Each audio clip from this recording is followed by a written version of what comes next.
Good day, everyone. Bob Bosworth here, preparing to do the delivery of welding and cutting health and safety. And this is kind of the essentials for automotive. This covers everybody for your maintenance team all the way through to your reprocess welders, where it comes to identifying hazards and identifying some of the things we could do to try to eliminate those hazards. There'll be many things discussed, but I always like to start off by saying that there's absolutely nothing that should be done without proper counsel inside of a plant. I can't be there to see the actual situation, whether we're talking about ventilation, the PPE the person should be using, and so forth. You'll have to contact me specifically. The information's both at the front and the back end of the presentation. If you needed any type of proper consultation to have a look at what you see, or if you just had a couple of questions, it's no big deal at all. So shall we go? So, today we are going to review a few pieces of CSA W117.2-12. This is the health and safety standard for all of Canada. The Canadian Standards Association outlines welding and fusion of metal and its allied processes and cutting as a standard that we use in Ontario. Now, this is a standard where there's a committee and there's constant development and revisions to this standard. There's a few versions out right now. I believe there's one version out right now earlier than 12. I might be citing a few things from Dash 12, but they're only to give you reference later on if you ever wanted to explore it any deeper. But many people don't understand that there is a health and safety standard for this province that's used extensively by the Labor Board. We're going to talk a little bit about applied physics and physiology. What happens when you have the effects of welding gases, for example? And we'll draw some pretty strict conclusions by the time we're all done, because I want everybody to understand what it's doing to their bodies and what these gases do, because there's so much folklore and conjecture out there, it just gets crazy. Personal protective equipment, we're going to talk a little bit about what you should be using and how you should be protecting yourself, and the differences between the applications, where we should use it and when not. We're going to go over some brief electrical safety precautions, things you should be doing before you even start to weld. Oxy-fuel precautions won't be covered today, but should be covered inside of these seminars when it comes to safety. It's still here in the beginning, and that's fine by me. But if you need a detailed oxy-fuel safety overview, it begins with an audit of your equipment. We have to come out and look at your equipment, and then you would be able to utilize the oxy-fuel safety program of my choice, because I would tell you which one you would have to go and use in the selected programs. Or maybe I say they don't have a selected program. Your equipment's highly specialized enough that I need to come there. And we're going to talk a little bit about the pre-shift inspection of your equipment, what you should be doing. So first off, let's identify and dissect W117.2-12. Now, this is, as I said, safety in welding, cutting, and allied processes. So they actually have everybody who's in your plant, who's part of the Joint Health and Safety Committee, should understand this book. This should be your reference when we're talking about, is something safe or is it not safe?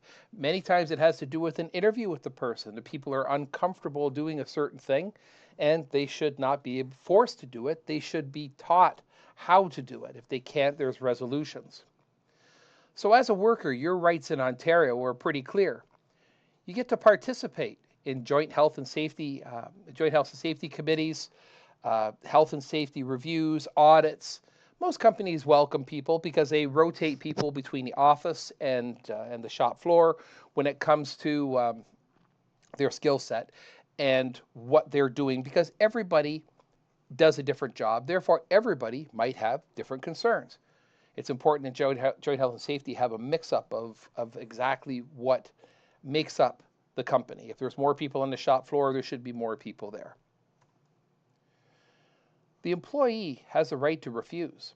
Now, there is a very strict, and this course does not take the place of the criterion around a refusal. But a refusal is a person not saying, I refuse to do my work, and crossing their arms and saying, like I don't like this. A refusal is a very specific thing. It says to the employer, I am not content. I am not happy with the instruction that I have, and the instruction that I have suggests to me personally that this is too dangerous to do. That's all they need to do. Now, from an employee perspective, you've made it very clear what your concerns are. From an employer perspective, which I am as well, so I understand this side of it, it's my responsibility now to show you that it's safe. Now, if we can't come to an agreement, the ministry will step in, sometimes send a designated expert to the site, a person like myself, I've been sent for welding, and say, you know what, figure out what's going on and figure out what the people are concerned about. Sometimes the job just might not be for you, even though we know it's safe. There's something that makes you feel uncomfortable, and that's up to the employer to figure out what they're going to do. And you have the right to know. Now, when I'm saying you have the right to know, is let's start with SDS, or what used to be called MSDS. Your material safety data sheet or your safety data sheet has a bunch of information when it comes to and related to the safety in your plant, because it knows all the chemicals and compositions of all the materials that could be of some form of hazard to you. So you have the right to have that information. You have the right to ask to understand a machine a little bit better than normal. You have the right to make those inquisitive statements to make sure that people understand that you are uncomfortable. Don't ever proceed with anything until you have a comfort level with your training. So, CSA W117.2-12, Section 4.1 suggests that all the people using this stuff shall be trained. Now, if you're not accustomed to seeing specifications or anything, you need to understand one thing. When it says shall, they're not kidding. They're saying that you will do this. There is no question. So any type of welding or so forth that you're doing, if you don't understand that equipment completely, then you have the right to know. And your responsibility is not just to carry on if you're uncomfortable, but to tell the boss, I just don't understand this piece of equipment. Oxy-Fuel is one of my favorites, because people use it every day, but use it poorly every day. There's a lot of people, again, a lot of conjecture, a lot of making up the facts as you go. So, it's one of the places where it's safe. And welding and electrical welding, they share another responsibility as well.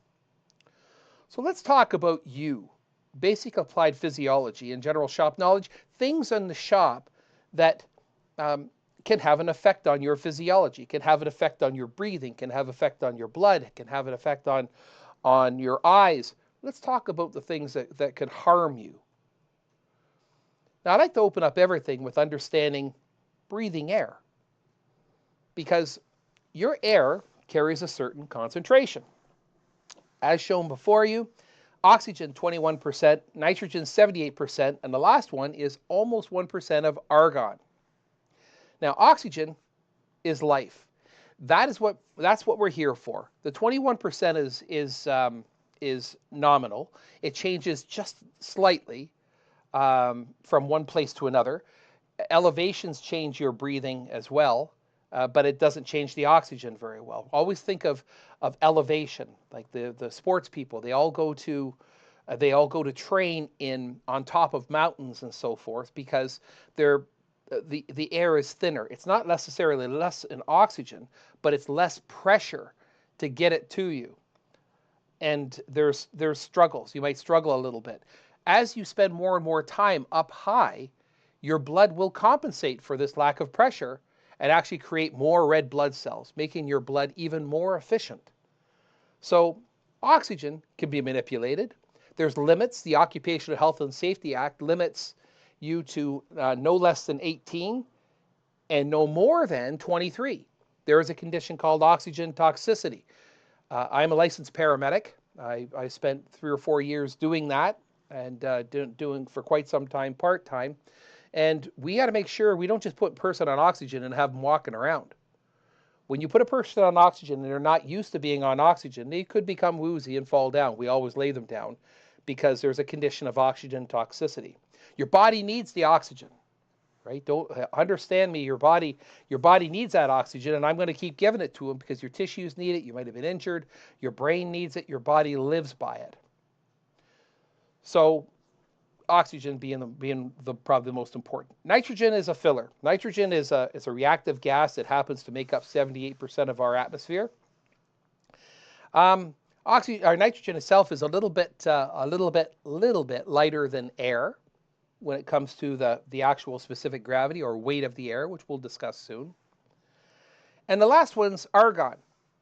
Now there's companies out there, Linde, Air Liquide, a few others, who have air separation units, ASUs. These air separation units take air and basically compress it to a liquid and allow it to boil off to the point where it's separated. Oxygen being one of the most important. Oxygen's for, of course, medical, industry, for cutting. There's all kinds of uses for oxygen, and it's only makes up 21% of the gas. Nitrogen of our air. Nitrogen makes up 78% of our air, and there's not very much we do with nitrogen. Nitrogen has its place, though. Nitrogen is used often in cutting, plasma cutting. Nitrogen, if you have to have a good dry gas for doing something, nitrogen's the perfect gas. If you have to create a lot of pressure very cheaply, for example, in dye work, nitrogen's a perfect example. Nitrogen's also very cold. We'll talk a little bit more about that later. But nitrogen's colder than -300. Now, argon is one of our main welding gases. Argon is known as an inert gas. An inert gas will not mix with any other gas anywhere and create a new compound. It won't modify a compound. If you're welding and in front of you, you have liquefied metal and so forth that you're trying to protect when you're welding. So argon happens to be in our air, and argon is the basis of almost all shielding gases. There are dozens and dozens of gases that they add to argon to give it different characteristics. Now, I don't want to turn this into a welding program, but the argon that you see that's in our air only ends up in our welding stuff because we're trying to get the oxygen. Because we're using the liquid air process I described before to get all these things separated so they can utilize them as they wish. Now, I said something before about specific gravity. One of the things you're going to find on your MSDS sheets is an area for a gas. There is an area that's applicable to only to the gases, and it's known as specific gravity. If this is a sealed room, and this room only had air in it, what this little pictorial here tells us is the weight of a gas. So I want to use this as the description so you understand specific gravity. So if you're reading about a gas and the gas has a specific gravity of, and you're looking up, let's make the specific gravity butane. And what they're saying is when they give it a number and they assign all these gases a number, and when they assign it the number, in this case, 2.0 for butane, that means, excuse me, it's 2 times heavier than air. Air has its own specific gravity, 1.0. That's what air is. So all these numbers represent whether gases are heavier or lighter than air. 2 is heavier than air. 1.5, heavier than air. 1.48, heavier than air. Wait a minute. Acetylene is just a little bit lighter than air, probably because of its hydrogen content. There's a lot of hydrogen in acetylene. And natural gas being lighter again. And then, of course, these all happen to be flammable gases. There's a lighter gas again for helium, and then there's a lighter gas again, hydrogen. Now we're back to a very flammable gas anyway. So that's the idea behind specific gravity, to tell us as people interested in our safety and well-being, looking at an SDS, a safety data sheet, that's what they're called now, and knowing the information it says about specific gravity tells me where it goes. So if you're working above pits or you're working down in low areas or anything like that, it's always good to know. So a quick word about fires. Now, I don't want this to replace fire training, but I want everybody to remember, because I want to talk a little bit about knocking a fire down. Everybody should be fire extinguisher trained. If you haven't had the opportunity, don't do it in your plant, you should suggest it to your Joint Health and Safety Committee. Uh, and because I've seen some terrible accidents from people trying to fight fires where they've ended up getting injured by the equipment itself. So let's take a moment here and just look at a fire for a minute. To have a fire, you need a fuel. Now that fuel could be a gas, that fuel could be wood. There's a bunch of different things it could be, right? You could have oxygen. Our air has 21%. Or you need some kind of an ignition source or heat. And I've put down here difference being what? Here's what I want you to understand. Wood is very unpredictable because of the moisture content in wood. Probably one of the most dangerous places you can have around a welding piece of welding equipment is a skid touching the floor. Sparks hit the floor, sparks roll under it, and sometimes it takes hours for it to actually burst into flame, and you could be long gone. Nobody could be around. It's happened many times, having a skid on the floor in the area. We'll talk about this when we're doing a scene check later on. But here's the idea about having a fire. Once a fire has been ignited, all you have to do is cut one side of this triangle off, and it goes out. See, oxygen and heat do nothing, right? Sorry, and oxygen and heat do nothing. But if I take away the heat, that makes it go away. Let's talk about wood fires for just a minute. Many people have probably seen extinguishing a fire, and at 2 o'clock in the morning, poof, it comes back again, and the fire starts. Let's understand that that's because the wood's hot.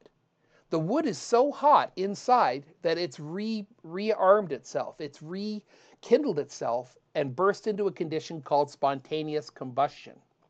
And it's literally, poof, started to burn again. This happens in houses when houses burn. When a house has a fire, the fire department come and you think they're staying for supper. They're hanging around, and what they're doing is they're watching really carefully. You wouldn't know it. They'll tell you that they're looking for outbreaks again, where the fire just rekindles itself. And they'll walk around with these little containers, just making sure they knock the fire down if it starts, and gives the wood lots of opportunity to cool down. When the wood's cooled down, they'll go. And they'll be checking that now with FLIR technology, forward-looking infrared. There's actually special cameras that allow you to see the heat to assess whether there's any further risk. Now, hot work permits are made for people who are welding in places there isn't usually welding happening. So, do you need a hot work permit for a welding shop? No, because everybody would suggest that the safety has been addressed. They've made sure there's no wooden skids. They've made sure that anything flammable is away from the floor area or away from the welding area. If you prepare a place for welding, you're fine. You don't need a hot work permit. If you're setting up a temporary place, which is where most of the bad fires end up starting, we're doing something out of the ordinary, you need a hot work permit, because a hot work permit in your plant will set the rules and guidelines concerning that weld area. You'll make sure through this hot work permit that the area's been secured in such a way as your plant wants it to be. And it'll also be a safety inspection that happens afterward. Many fires happen quite a bit after you've been welding, many hours. One of the biggest fires I've seen in a plant happened 7 hours after the fire. They reported the fire. They reported that they were done a particular job, and it was actually in a men's bathroom, and it ignited a few paper towels, as I say, many hours later. And the whole office area was locked up, and it all burst into flames. They figured it was on fire for quite some time before anybody even knew. So fire prevention, right? Always check for hazards or combustibles in your area before you're lighting a torch or initiating an arc or anything. Again, take a good look around. Look for skids. Look for skids. It's one of the main ones that always end up catching fire.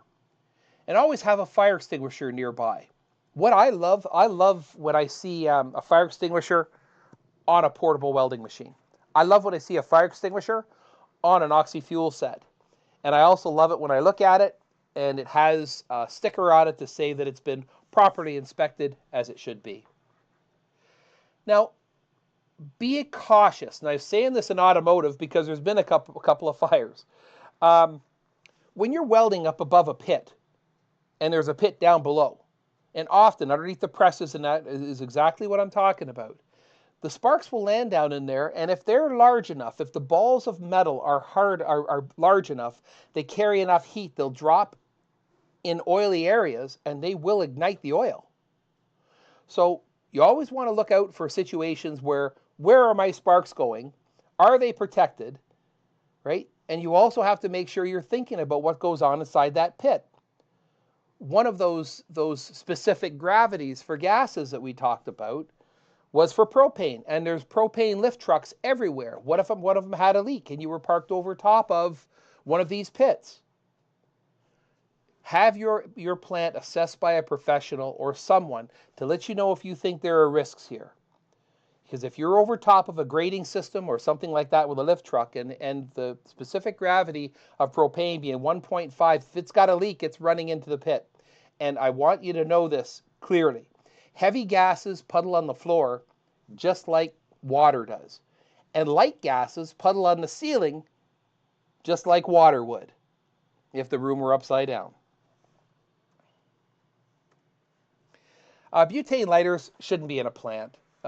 Listen, I've talked a little bit about butane before and about it being heavy. You might remember the specific gravity of butane was 2.0, twice as heavy as air. So with specific gravity of 2.0, and this is in your pocket, and maybe it's leaking. A lot of them leak. They paint them now. I'm told that they actually put paint on the outside so people can't assess the ones that are leaking. So they make sure, because everybody pulls them out and has a look to see how, you can see there's different levels. So because they leak and because they sit in your pocket, because the gas is heavy and it sits in your pocket, it's waiting for a spark. If you're a welder, it doesn't take much in your pocket to accumulate to the point where it will explode. And if the concentration of air and butane is just right, it could be quite a large explosion. Often these explosions crush and explode the casing around this, and then butane has to boil. Like propane. If you ever want to go on Google and just type in YouTube Blevy, B-L-E-V-E. And what they've done is there's a whole pile of videos on there that show the rupture of a propane tank. It's the same type of thing.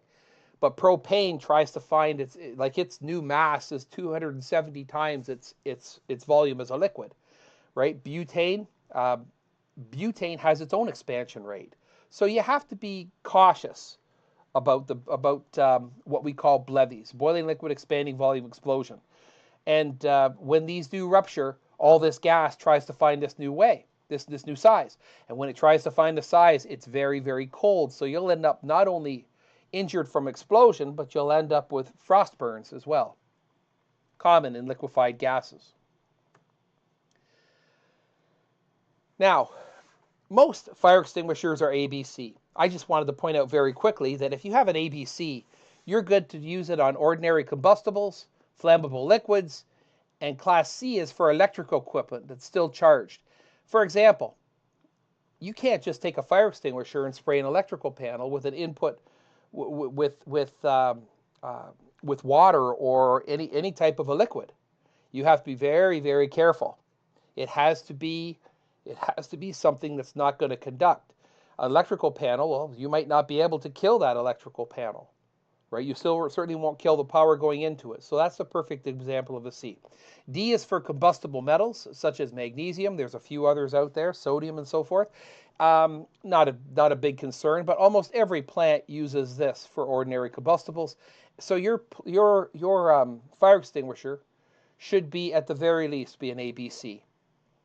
The one you would either have around and be conscious of where it is, or mounted to something you're using, or something like that. You always remember, use a fire extinguisher. Remember the rule of pass out. You pull the pin, aim at the base of the flames, squeeze the handle, and then sweep the base of the flames. And you always keep going till the fire goes out or the fire extinguisher runs out. If you've broken a fire extinguisher, if you've broken the pin, this gauge might still be fine when you're done. Do not hang it up. When you push this handle down, it tears a seal that's in here, and within a couple of hours, it's going to be empty. And you'll think it's okay, I'll stick it back on the wall. This happens a lot, where somebody just needs a little bit, they give something a shot, and then they walk over and put it back on the shelf, or back on the hanger. And then we come to inspect it and find out that it's empty. And hopefully, we're not inspecting it because we're looking for a fire. Be conscious of hazardous energy. Now, this is not a lockout tagout course, but again, an excellent little course you should consider taking. There's a lot of good sources. I don't offer those programs because they're highly specialized. But there's different types of things to concern yourself with. There's a couple that always seem to stand out. And with welding people, it's usually generated power, and that is electrical energy that we're using while we're welding. The gas metal process, where you're actually just pushing a trigger, is probably one of the safest because it's only live when you push the trigger. The stick welding that you might find with your maintenance teams or so forth, as soon as you turn this machine on, everything's live. So you got to keep the ground right beside you because that's the only way to turn it off and have that safety mechanism. Now, one of the ones I always want to point out here, because it's still the most common one for welding people, is gravity. And one of the main accidents that happen with workplace, with welding, is actually people dropping spools of wire. This comes from the Ministry of Health. People dropping spools of wire across their foot. It happens way more often than you want to think. So the actual word that goes in here that I like to talk about is gravity. I left it out because I want to talk about it. And I want you to be conscious of the fact that these spools can get pretty heavy. And 40 pounds across the top of your foot on the edge of one of those spools, if you're changing a spool, is going to be something you'll need to be recovering from. So be conscious. Make sure you understand before you pick up a spool of wire exactly how you're going to pick it up. And if you need a spotter, you need a spotter. They're awkward, so be ready. This is just a little bit of fun information. A man lost his life on this site. This is what we call an implosion. And it was a lockout tagout problem. The person was supposed to go up and open a valve on top of the tank. So when the tank had all of its goods depleted, it would backfill, if you will, air, or allow a balance of air between the inside and the outside. So the person went up and opened it up, and then a little while later, I wasn't clear on how long, but they went ahead and began to empty. And when they began to empty, somebody had already been up there and closed it because they'd found it open for no reason, they thought.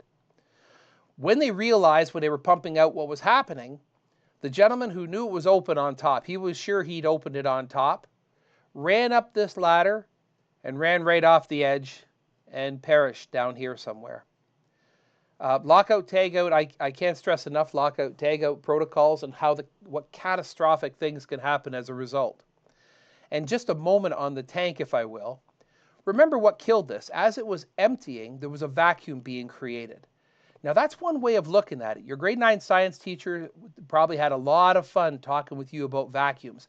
And you'd think that it's a vacuum that crushes it. But you have to be careful with the word vacuum because removal of pressure on the inside only allows for excessive pressure on the outside to crush it. And that's probably a better scientific explanation of what's happened here. And we call this implosion. Again, if you want to check out some of the videos on Google, they show a train car imploding, and it is catastrophic to say the least. Watch out for fingers, watch out for necklaces, anything that conducts or grabs. Now, please let me warn you about something, and please take heed. If you're a welding person and you're loading wire into your welding machine, you watch your fingers and you make sure that the power is turned off on that equipment. It's very important that what drive roll, when you're pushing that in there, it does not start up. when you're pushing the wire in, trying to set it in place, if that drive roll starts up, it will take your finger and it will strip it. And it looks very similar to this. It'll just strip it right off. You have to understand those drive rolls for wire feed processes are extremely powerful. They have to overcome the weight of the wire if it's in a roll. They have to sometimes pull the wire a long, long time. You do not have the strength, and I don't know a man that has the strength that could stop that wire from pulling your finger and just yanking everything right off. And just so you know, and this is the paramedic talking, just so you know, there's no fancy way to get this off. It's all surgical. This will be stuck, your hand will be stuck in this, and we will go to the hospital like that. And you will go into surgery with this on your hand, and we will see what we can do to spare. And I'm speaking, the paramedic in me is kind of coming out a little bit, but it's such a serious thing that I really wanted to make a point of it because I've seen it. Let's talk a little bit about PPE for welding. So we're always going to make sure we buy boots with two characteristics that are important. We want electrical insulation because we want to eliminate these pathways. Electricity loves pathways, and it'll find its way from one place to another. Here's the problem. Your heart's right here. So your heart's beating, and your heart is an electrical machine. It's a biologic, but it just doesn't act as a result of electrical impulses. When you run hundreds of amps through your electrical system, it can stop your heart, damage your heart, give you all kinds of problems, and put you into what we call arrhythmias, where your heart beats improperly. Now, let me be clear. You won't know this. You won't know and understand that something like this has even happened to you. You're going to feel fine. And you're going to start feeling bad about 4 or 5 hours later if your heart's not beating properly and your heart starts to develop clots. And that's exactly what ends up happening. The blood doesn't move properly. It needs to flow through the heart. It needs to flow through the lungs. It needs to flow through the body and all the organs to get restored and to give us the effect that it's supposed to. When your heart doesn't pump properly, your blood will no longer be efficient, and you start getting into trouble, especially with clots. So you need to make sure that you don't give electricity an opportunity to pass through here. So that's why you see when I worked in power generation, we used to have to work in places with our hand in one pocket. That was a rule. And if you broke the rule, they would zip tie your hand right into your pocket for 1 hour. That was the rule, even if you took it out for a moment. So you got to be careful what you're touching in those places. And it was a very good learning experience to understand. Making sure your work boots have this patch on them means that they are electrically insulated. And if you're a welder, you always pay attention to the bottom of your boot. If your boot starts to get burned up, your boot starts to get cut up, this starts to be affected, and you need new boots. That simple. And of course, we've got our typical CSA certified for impact and abrasion and all those things that we have to address. Whoops. Noise. Some welding processes are extremely noisy. I always say follow your company protocols and you should be fine for welding, especially if they have protocols for presses or anything like that. They're usually more than adequate for anything to do with welding. There's one special process that I just want to mention because it's kind of important. It's called carbon arc gouging. Carbon arc gouging is a type of process where we remove material, and we remove material through enormous currents, 500, 600 amps or more. The most I've ever used was 1,200 amps. And we remove material with a carbon arc gouger, and the noise is amazing. You need hearing protection. You need plugs and hearing protection. This is a dual, just like you would use if you went into a power plant, which are also steam-generated plants are extremely noisy as well. Now, welding helmets. A lot of people talk about welding helmets and how dark a lens should be. I need to throw a little bit of a story into this for you, because whenever I get to these situations where I'm explaining this, I always think about the fact that I am night blind. Now, I started welding professionally in 1980. And over the years, I've been pretty good with my eyes, but there's one thing I was trained to do that was wrong. And when I was growing up and I started my schooling early 1981, and everything was all about dark. Oh my God, it's got to be dark. The machine's got to, the darkness, the helmet's got to be dark. The lens has got to be dark. We got to make sure those UVs don't get to us because they'll hurt our eyes and they'll burn us and everything else. Here's the problem with that statement. The problem with that statement is that your eyes still need visible light to see. Visible light to see makes your eyes so they're not in a condition of straining. So I've used much darker lenses over the years than I should have on many occasions. And because of that, my eyes strain at night.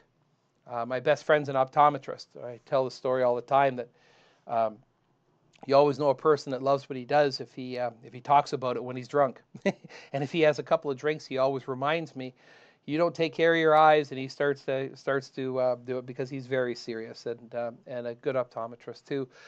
But his point is very clear. He always reminds me to remind the people that are getting into this profession that now you can grab a helmet, because it's a bigger problem now, because you can grab a helmet and make it into a number 12 just by turning a handle.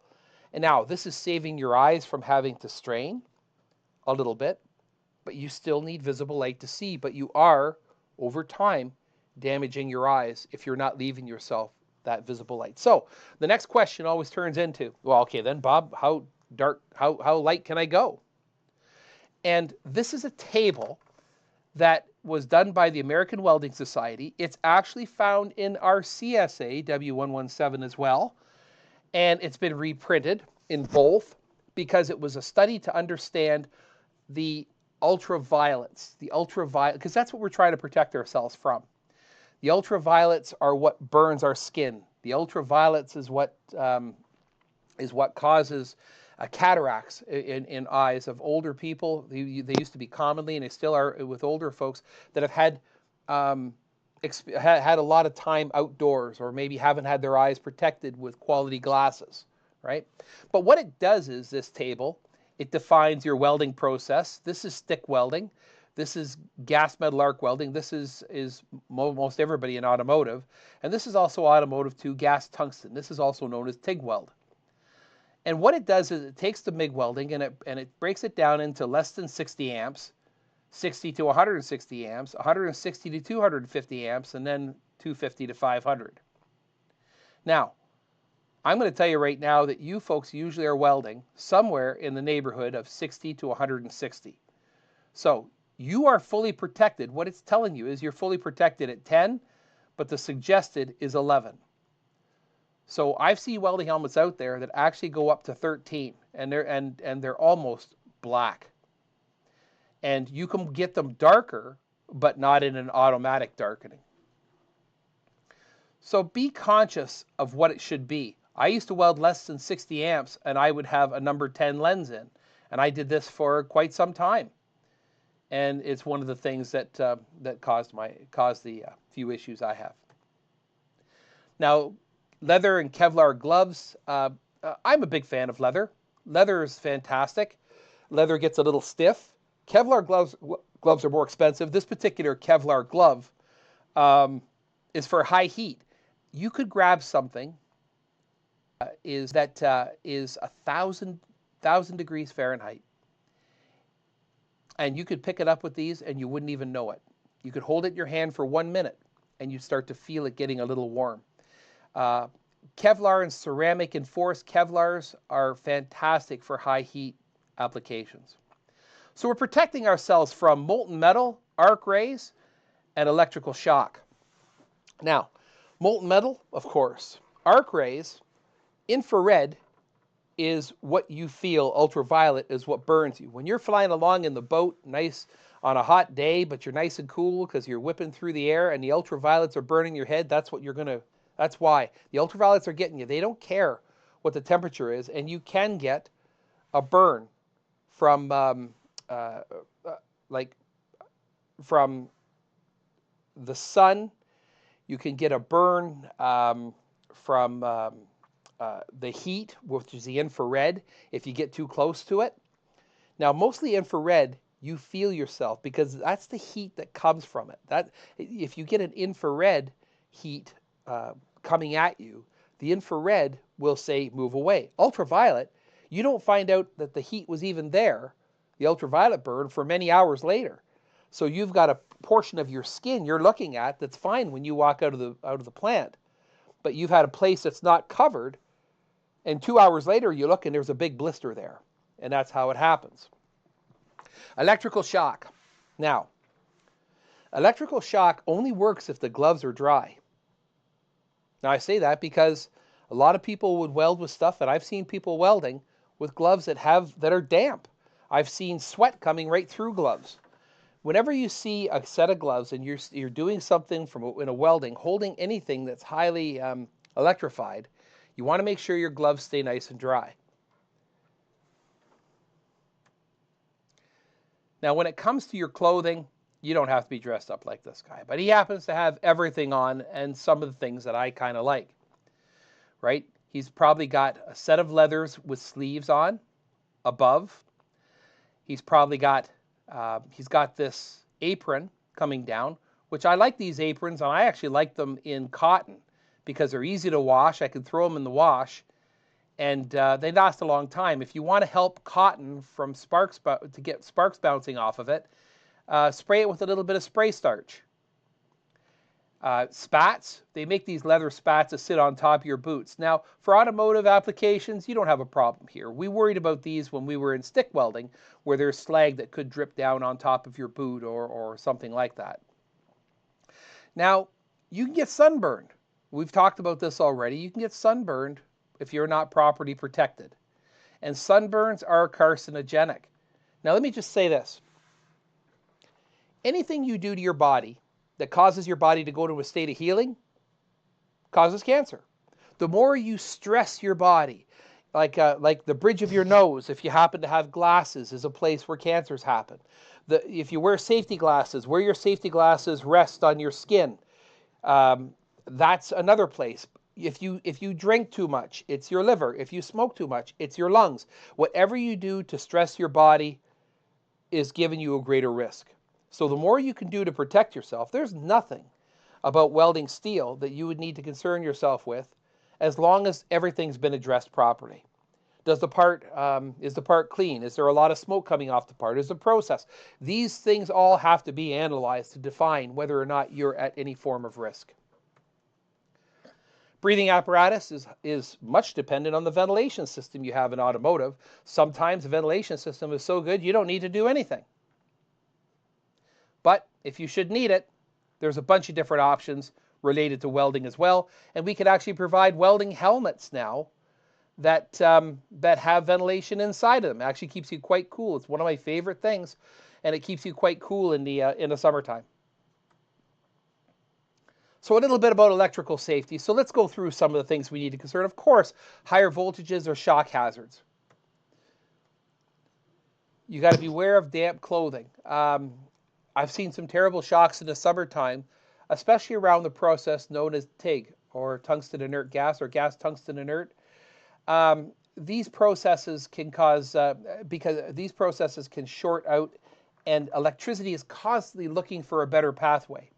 Remember that when you sweat, your sweat is actually salty, and the salt in the water actually makes it a much better conductor, so it's looking for that.